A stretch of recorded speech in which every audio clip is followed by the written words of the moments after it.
I've always been drawn to the darker corners of the internet. Not the dark web, just obscure websites and blogs with next to no users. That's how I stumbled upon the 13th floor ritual.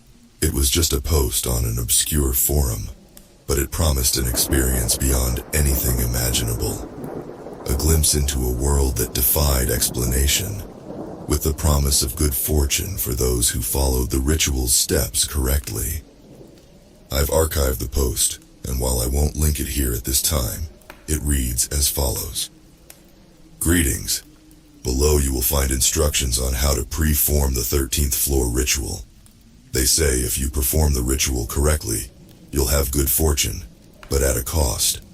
Some claim they've seen the other side, while others have vanished without a trace. So who's brave enough to try? 1. Find a building with at least 13 floors. It must have an elevator that can access all floors without restrictions. 2. Begin the ritual at 1 in the morning.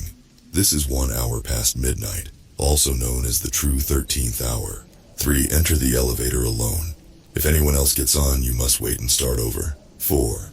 Press the buttons in ascending order, starting with 1 all the way through 13. Stopping on each floor. You must not proceed if the elevator stops on any floor where you did not press a button. 5. When you reach the 13th floor, the doors will open to a hallway that doesn't exist in our realm. You may see figures in the distance.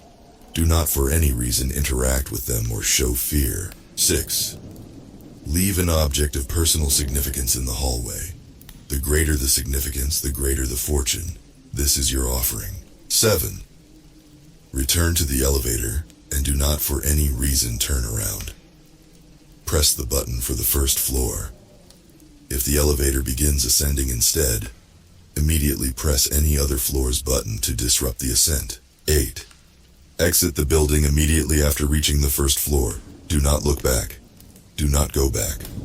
Ever. If you've made it past the final step, congratulations. You may now begin to experience good fortune. You can thank me later. Regards, M. After reading this, I called up my buddy, who I will refer to as Steve in this story for the sake of anonymity. Steve and I go way back, and both of us have enjoyed trying outlandish internet ceremonies in order to document the results. It's a sort of hobby we have shared since middle school. Everything we had ever done before this had, unsurprisingly, ended in disappointing results, which is why it was no surprise when Steve initially declined my invitation to join me on this particular excursion. Nah, man. I don't think so. I mean, thanks for the offer, but Kristen's mom's visiting from Vermont this weekend and she needs me to help move some furniture to get her apartment ready. He told me. Plus, the post you sent says that only one person is allowed to perform the ritual. And it's not like anything ever happens anyway. Of course nothing happens. I chuckled in reply. But the fun is in the experience. Come on, man. There's no way I'm going into an old building at night by myself. You can just use the stairs to meet me at each floor. I don't know, man, that furniture. Nobody moves furniture at night, Steve. You just don't want Kristen's mom to find out about your little hobby. Isn't that it? Maybe. Steve sighed. I could hear the hesitation in his voice. I knew I had him. Come on, Steve. We both will be going off to college in the fall. We gotta have at least one last adventure before then. Man, Kristen really has turned you into a scaredy cat. There was a long pause on the other end of the line. Finally, Steve relented. All right, fine. But if we get caught, I'm telling the police you were holding me hostage. Deal, I said with a grin. I'll pick you up at 11 tonight. We set out to find a building tall enough, old enough, and most importantly, abandoned enough to perform the ritual. It took longer than we expected, and it was already 12:40 when we settled on what building to use. After a bit of back and forth between me and Steve, we decided on the Markham building. It was an old, worn-out, 18-floor structure originally built in the 1930s, when Art Deco architecture was still a thing. It's mostly unused nowadays, save for the first floor, which I believe operates as an insurance office during the morning hours. Though, don't quote me on that. The rest of the building hadn't been leased out since the 90s. We parked a few blocks away from the Markham building to avoid drawing any unwanted attention. The streets were eerily quiet, the only sounds being the distant hum of traffic and the occasional rustle of leaves in the wind. As we approached the building, I couldn't help but feel a sense of foreboding. The Markham building loomed over us. I imagine it must have been one of the tallest, grandest buildings in the area during its time, but it was now marred by years of neglect and decay. Steve and I had anticipated that entering the building might pose a bit of a challenge, as the first floor was at least still in partial use. But this hadn't stopped us from getting into other, similar locations in the past, though this would be the biggest building we'd ever forced our way into. We could see through the glass doors at the entrance that the first floor was still illuminated, as if someone might still be inside. I pushed gently on the door, and to our surprise, it gave easily, swinging open with no effort at all. Steve and I glanced at each other in a mixture of surprise, excitement, and nervousness. Steve quickly put his lock-picking tools back into his front pocket. We had been kind of worried about being seen by any cameras inside, but now that the door hadn't been locked, we were no longer very concerned with being charged with unlawful entry. As for all we knew, the building was still open. In fact, we were now more concerned about running into an employee who might question us and what we were up to. Cautiously, we made our way through the entrance, past the empty receptionist's desk, and into the main lobby. It was not fancy. In fact, it was rather dingy and also appeared not to have seen any improvements made to it since the mid-80s when the building had last been renovated. What stood out in contrast to this, however, was the large, shiny, new silver elevator located on the far side of the room. Half expecting someone to come up from behind, we hastily made our way over to the elevator's metallic doors. "Why is it so new?" asked Steve, holding the flashlight I had given him, though it was currently pointless. "I don't know." I shrugged. "I guess Wikipedia was wrong and this place has been renovated pretty recently. Heck, maybe even the other floors aren't abandoned either." Steve didn't reply, but the uneasiness in his face was very easy for me to read. The instructions were clear. At 1 hour past midnight, I was to enter the elevator alone, visit floors in a specific order, and never, under any circumstances, look back once the elevator reached the 13th floor. "Remember, you have to take the stairs and meet me on each floor," I reminded Steve. Yeah, I got it," he replied, rolling his eyes. I stepped into the elevator and pressed the button for the first floor. As the doors closed, I could hear the faint sound of Steve's footsteps as he made his way to the stairwell. The elevator began its ascent, and as it did so, I couldn't shake the feeling that I was being watched. I found myself glancing nervously at the mirror, half expecting to see a shadowy figure lurking behind me. But of course there was nothing, just my own rather pale reflection staring back at me. When the doors finally opened on the first floor, I was relieved to see Steve waiting for me. "Everything okay?" he asked, his voice tinged with concern. "Yeah, just feeling a bit creeped out in there," I admitted. "Let's keep going." I pressed the button for the second floor. The doors closed and the elevator continued its journey. We repeated this process following the sequence of buttons outlined in the ritual. Each time the elevator stopped, I was greeted by Steve. He was always able to get to the next floor ahead of me, as the elevator took around an extra 20 seconds extra in the process of opening and closing its doors. I was also careful to never step out or for him to step in. I didn't want to do anything that could potentially force us to start over. We continued floor by floor until I reached the 12th floor. As the doors opened, I fully expected Steve to already be there, waiting for me, as he had been on all of the other floors. But there was nobody there, just a dark abandoned office hallway. I didn't want to admit it to myself at the time, but I was scared. "Steve," I called out softly. And as I did so, that feeling of being watched intensified. I could hear my heart beating loudly in my ears, and for a moment that prevented me from hearing something else. Eventually, I breathed a sigh of relief when I realized that I could hear Steve's footsteps echoing in the stairwell. He must have already started heading up to the 13th floor. I took a deep breath and pressed the button for the 13th floor. The elevator doors closed with a soft thud, and despite knowing deep down that this ritual was just a prank post by some internet goof, I felt a shiver run down my spine. To me, the ascent felt slower this time, like the elevator itself was reluctant to reach its destination. When the doors finally opened, I was greeted by pitch blackness. The other floors had been dark, sure, but even then there had still been some light coming through the large glass windows that lined some of the walls. My heart was beating quickly as I flicked on my flashlight to see what was ahead of me. Even though I was scared, part of me felt disappointed when all I saw was a hallway that looked completely normal for an abandoned building. The walls were lined with faded wallpaper, and the floor was covered in a worn-out carpet. There were many desk chairs stacked on top of one another in a corner, and a trash bin that appeared to be filled with paper, but otherwise there was little else to see in the hallway. It was eerily quiet, and the only sound was the faint hum of the elevator behind me. I stepped out of the elevator, my heart resuming a more slowed and steady beat. I glanced around, again expecting to see Steve waiting for me, but the hallway was empty.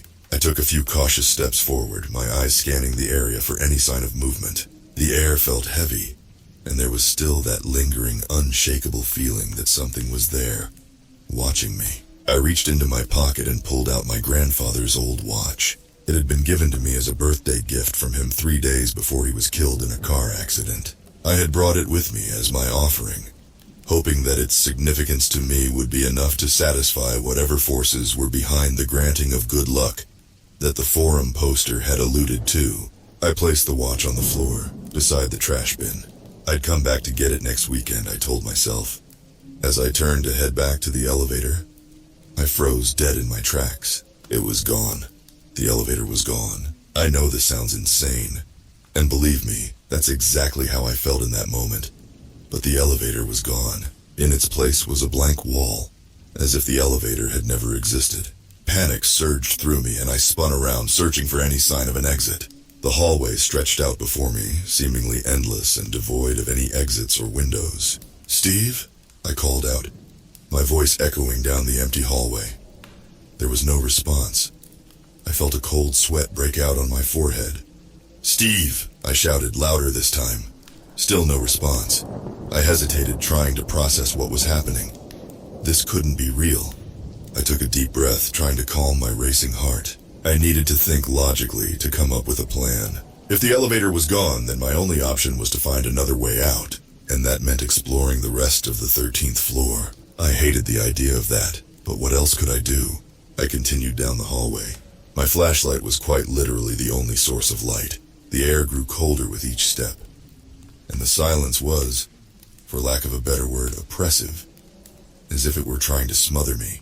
I called out for Steve again, but there was no reply, just the echo of my own voice bouncing off the walls. I felt a growing sense of dread, a feeling that I was not alone. As I ventured further, the hallway began to change. The faded wallpaper peeled away to reveal old, cracked plaster. The carpet disintegrated under my feet, leaving a trail of dust and debris. The chairs that had formerly been stacked neatly were now strewn all across the floor. And then I saw them, the figures. They were distant at first, pretty much just shadows at the edge of my flashlight's reach. But as I moved closer, they became clearer. They were tall, impossibly thin, and completely still. I remembered the warning from the post. Do not interact with them or show fear. But how could I not be afraid? They were like nothing I had ever seen, and their presence filled me with an instinctual terror. I have never felt that level of intense dread before in my life. I don't even know how to accurately describe it. Suddenly, I heard a cry. It was desperate and pleading, and the voice was all too familiar. "Help me!" It was Steve's voice, coming from somewhere ahead. Without thinking, I started running towards the figures and the sound of Steve's voice. I knew I was breaking the rules of the ritual, but I didn't care. Steve was my friend, and he needed me. As I approached the figures, they turned to face me. Their eye sockets seemed to be empty voids, and their toothless mouths were wide open, almost as if they were screaming. But they made no sound at all. I reached out to them, begging for help. I don't know why I did that. It seems so stupid now, but I was desperate, and probably in some sort of state of shock, to be honest. They did not respond. They simply stood there watching me as Steve's cries grew fainter and fainter until they were gone entirely. Then I was alone again, surrounded by the figures. I felt a sudden sharp pain in my side, and I realized I had injured myself somehow. It felt like I had hurt myself falling, but I know that I hadn't done that. I sank to the ground in agony for a moment as the figures watched me silently. I could feel my heartbeat pulsing in my head, but I was somehow able to muster the strength to struggle to my feet, despite the pain searing through me. I had to get back to the elevator. I had to escape this nightmare.